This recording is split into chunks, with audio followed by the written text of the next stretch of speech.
We went for a quick little camping trip to find some fossils and cool rocks.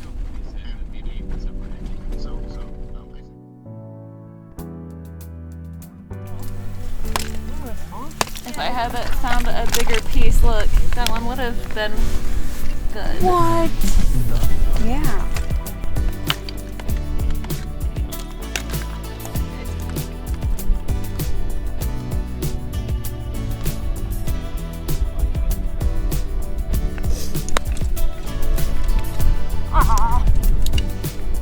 No head.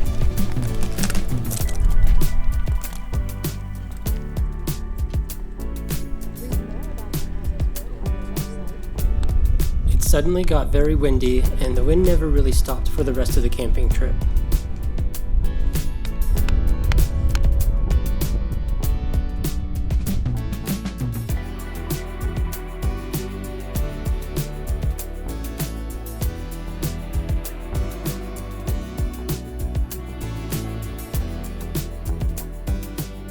"30 seconds into the first flight, and I get an alarm saying emergency land immediately or the drone will crash.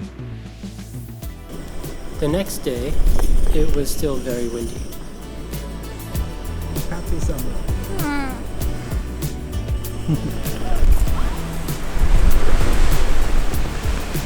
No, I'm not doing it yet. The strong winds kinda ruined most of our plans, but we at least found some cool fossils and rocks.